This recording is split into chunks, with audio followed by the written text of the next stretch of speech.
So today we're going to be talking to Reece Warren, one of New Zealand's most experienced and enthusiastic wine experts out there. He has travelled extensively around the wine world, as well as picking up quite a few years' work experience all along the way. So Reece, how did you get into wine? Was there a specific wine that did it, would you say, or a defining moment? Not a specific wine by any means. My parents owned restaurants and nightclubs growing up, so I was kind of exposed to that at a very early age. Also, I am part Croatian, so it's kind of in the blood. I do remember many years ago, we moved to a new house in Kohimarama. I would have been about 10, I suppose. Our neighbour, who, and this is early 70s, was making wine himself under his house, and the aroma of fermentation is something that has stuck with me for my whole life. And you do retain some aromas, and that is certainly one that I've always kind of retained, and it really has stuck with me. And I suppose that was with this gentleman making wine next door. It was something that really enthused me at a young age. Oh, that's fantastic. Sneaking next door and having the odd glass at 10 years old. Always helps. That's right. So then I have to ask, is there a particular wine region or style that you long for? Or is that a sort of in-the-moment decision? Do you prefer red over white, or do you have a preference at all? I've got to say my cellar is predominantly red. However, there is a number of regions that I very much enjoy. There's a number of producers that I very much enjoy as well. So I kind of tend to follow winemakers. There are certain regions that I have more wine than other regions in my cellar. But tastes change, trends change. So, wine cellar is constantly evolving. Of course. Do you get into food and wine pairings at all? Do you get into that side of things, or are you more like, I feel like a Cabernet and I'm going to drink that with whatever? Yeah, pretty much, yeah. And look, food is not always involved, to be perfectly honest. And certain wines, Cabernet being one of them, I suppose, is something that probably, wines with a lot of tannins are probably things that I would match with food just to soften those out a little bit. However, you shouldn't hinder a good glass of wine with food. No, exactly. You're very much on the same mindset as I am. Right. And so what would you say the oldest wine you've ever tried was? And would you also classify that as being the best wine you've ever tried? I'm going to answer that with two wines. The oldest one I ever tried was at the UK Wine and Spirit Trust in Blackfriars in probably 1991 with a Master of Wine, and I can't remember his name, in the, maybe Charles Metcalfe, in the wine library that they had there. And you would basically go in with an MW, sit down with a glass of wine and discuss. And that was a Georgian wine of indigenous varieties from the 1880s. To be perfectly honest, it was very muddy. It was a wine that I would not serve to guests. The second oldest wine I think of it tasted as a table wine, 1947 Chateau Latour, that I bought through Webbs in auction many years ago. And again, I wouldn't rate that as one of the best wines I've ever tried. I'd certainly rate it as one of the best experiences I've ever had. And to be perfectly honest, opening the bottle, I was petrified. I was going to break the cork. I was petrified the wine was going to be oxidized. It wasn't Magnum as well. And drank it with a number of winemaking friends, and we had a thoroughly good night, and gave the cellar a lot of damage after we'd consumed the first Magnum. I bet. Yeah. I bet. Okay. So following on from that though, what would you say the best wine you've ever tried was? I can't answer that. Can't answer that? No, it's circumstance. And I'm a big believer that wine is very much built around your occasion. There are wines that I've sat down and opened a bottle on a Sunday afternoon on my own to drink over 3 or 4 hours that have been absolutely great. There have been bottles that we've opened, I suppose recently drinking 2 bottles of wine that I drank with my son, who's 19, Clos de Papo 6, and a Chateau Yquem 99. And that was a great occasion. And it was very much part of him looking at Clos de Pape, and after South Australian Shiraz and going, wow. And for me, that's what wine's all about. And one of the things I really love about working in the wine industry is turning people on to wine, showing them something they've never experienced before and seeing the absolute delight. And that, for me, is huge. I love that. Well, that's fantastic. Now, you've worked quite a few different roles in and around the wine trade and the wine world, for that matter. What would you say your favourite would be? Would that be your current position? Absolutely. Love what I do. Absolutely love what I do. I get to, as I say to people, I get to be as nerdy as I like every day. And talking with people about their wine cellars, about what they want their wine cellar to be, to help them either sell wine or procure wine. It's a lovely role. You know, it's our industry in New Zealand's been built around Marlborough Sauvignon Blanc. Selling Marlborough Sauvignon Blanc is not a great joy. It's a commodity, unfortunately. It's a commodity that has really established our wine industry internationally. However, yeah, I prefer what I'm doing now too. And with all the love in the world for Marlborough Sauvignon Blanc producers I've worked for in the past, and that's only been a very small part of my roles, but yeah, this is something else. Yeah, well said. What would be the average day in the life of Reece, head of fine wine at Mossgreen-Webbs, would you say? Crikey, a lot of it is letting people down gently with their wine that they have cellared for X amount of years, they purchase it for this, they think it's going to be worth this, where realistically it's worth that. One of the things in New Zealand, it is a great place to buy wine on the secondary market, mainly because our fine wine scene is very, very small. You know, the majority of our wine consumed in New Zealand is purchased in grocery at particular price points. The fine wine market is very small. So how has the fine wine scene, in particular the auction scene, changed in recent years, would you say? Has it changed much? Well, not necessarily changed, but what the auction market does give people is an opportunity to procure wines that they're no longer available anywhere else in the world. And we get a lot of wine like that. Wine Searcher is one of my best friends. I use Wine Searcher a lot. I think what those guys are doing is fantastic. But it also helps me pricing. It helps me find the availability of wines, not just in New Zealand, but throughout the world.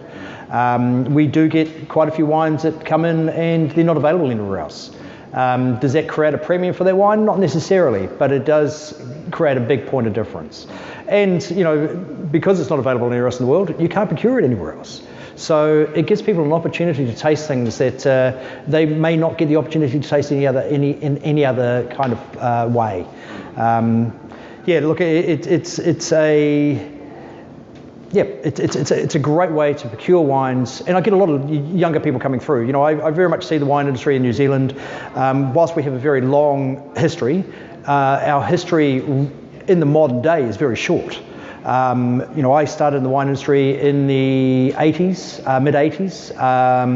There were, you know, compared to now, there were very few wineries registered in New Zealand. A number of the big names are still around. A number of the big names back then, you know, Penfolds New Zealand, for want of a good example, have gone.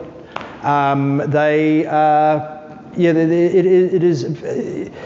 So I'm getting a lot of second generational wine drinkers coming through. So they've probably grown up with their parents, like my children have, drinking wine from a young age. I'm very, very much in the European kind of way of a little bit of wine, a little bit of water as they were growing up. However, they had to sit there and tell me what they smelled, and quite often it was after I'd say, yeah, that's great, that would be the same descriptor they'd use for the wine for the next 2 months. But so you're getting people coming through in the early 20s who may not have had the opportunity to look at these wines at all, and they'll be able to look at, you know, 82 Bordeaux, for want of a better example. You know, try to find one of those in the open market. Yeah, good point. So in the auction scene, you talk a bit about the wines that have disappeared. I've noticed that still, the big names of Bordeaux are quite predominant in the wine auction scene. But do you think that there are new players or any new regions that are coming into focus? People are looking at Burgundy finally a whole lot more, I have to say. Look, I wish people were looking at Burgundy a lot more. I have a good hardcore group of Burgundy purchasers.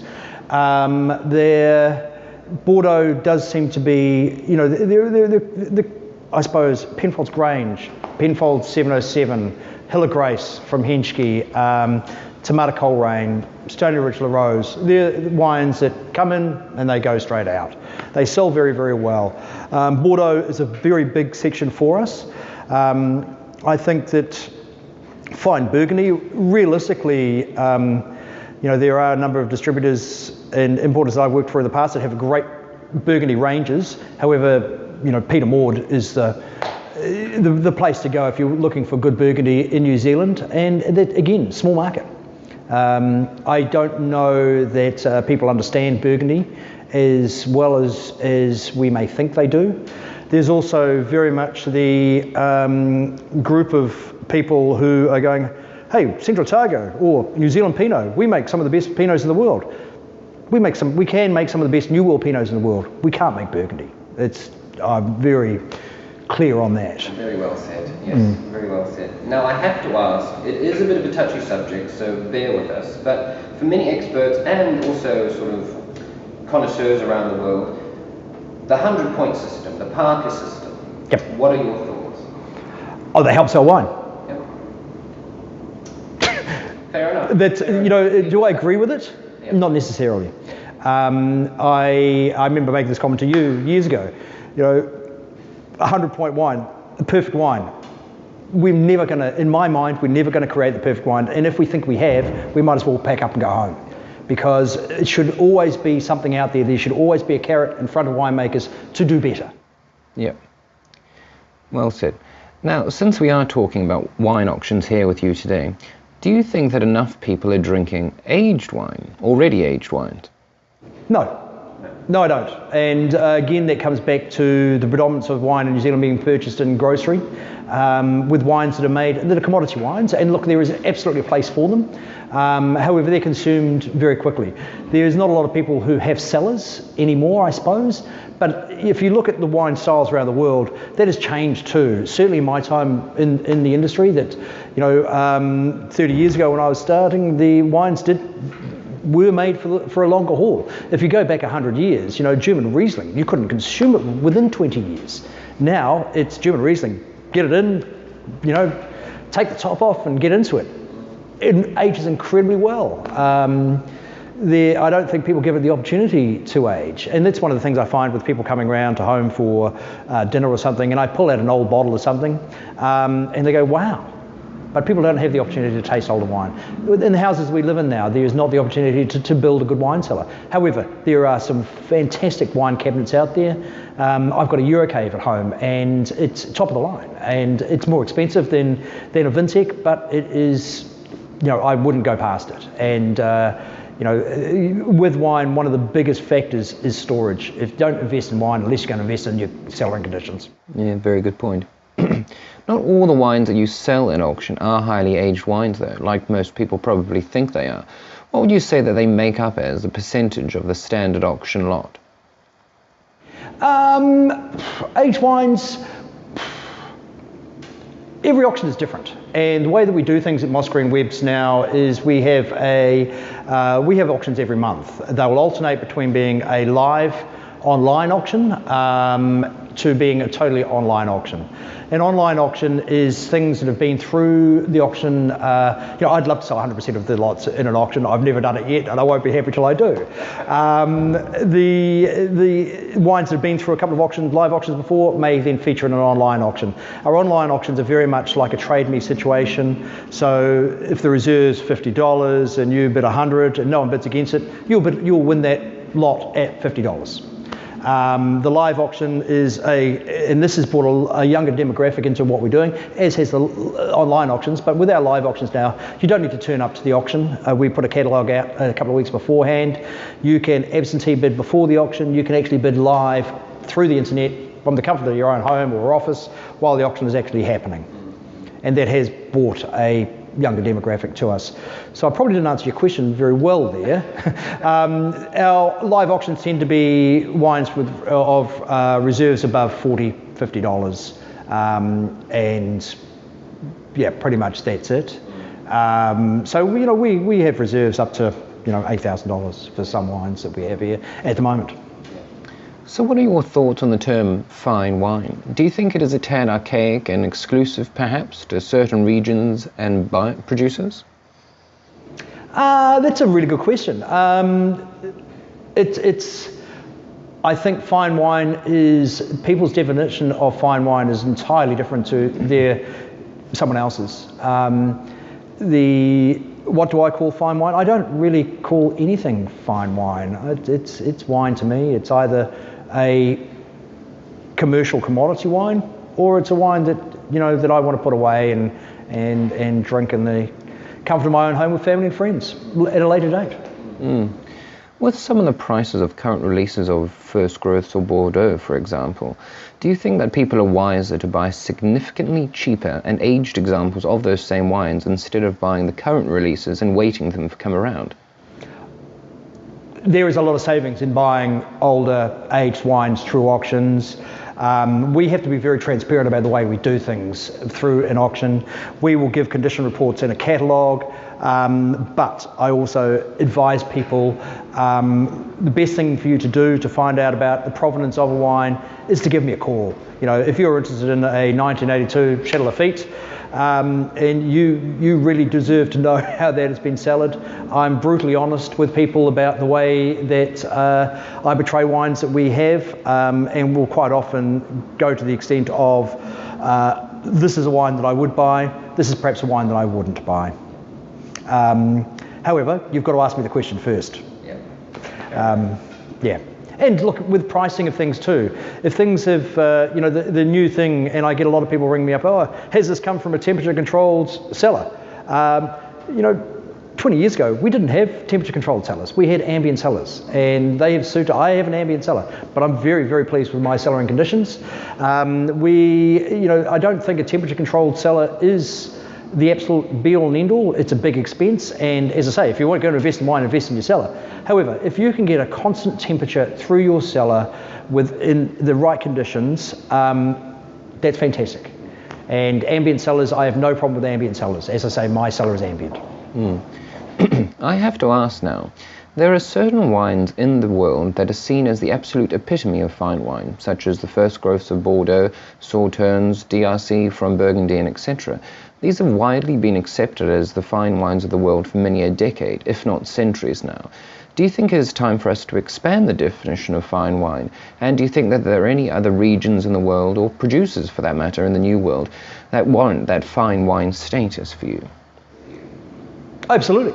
Absolutely. We make fine wine in New Zealand. I think that the names that you mentioned, DRC, the first growth Bordeaux. You look at the term super seconds in Bordeaux. There are a number of wines. I'm a big Lynch-Barge fan. Lynch-Barge is the fifth growth. I'm a big Pontet Canet fan. Another fifth growth.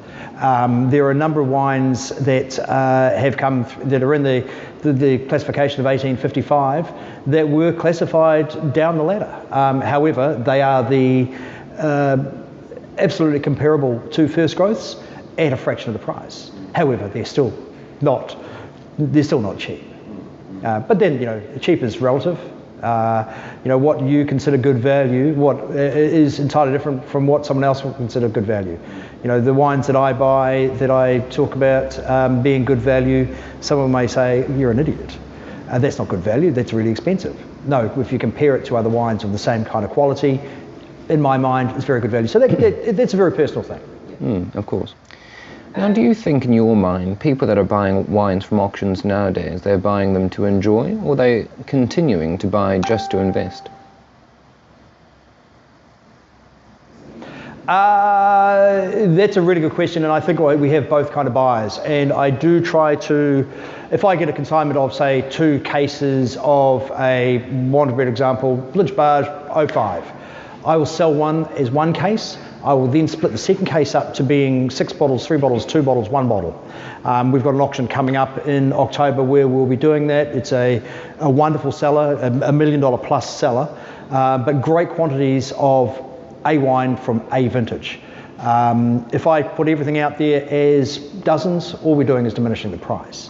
If what I'm trying to do is create things for the drinker and for the person who is cellaring wines. I know that when I was studying in the UK, going to the wine auctions of Sotheby's and Christie's, and you'd pay for a catalogue, which would give you the opportunity to go through the auction, and certain wines would be available for tasting. We weren't there for the catalogue, we were there to taste wine. And then we'd get a group of us students together. We were all studying at the WSET Wine and Spirit Trust, and we'd put our funds together as broke students and get a great bottle of wine, and there may be 8 of us around this one bottle afterwards with a third of a glass each, going waxing lyrical and learning from it, to be honest, and getting the opportunity to taste these wines. And that's what, as I mentioned before, that's what auctions give you. Fantastic. Now, in wrapping up this interview, as a final thought, what would you say to people who are hesitant about getting into auctions, or rather buying wines from wine auctions? Come and have a look first. Come and have a look. Come see how the auction works. I try to make them as entertaining as possible, but see how things work, see the prices that things are getting.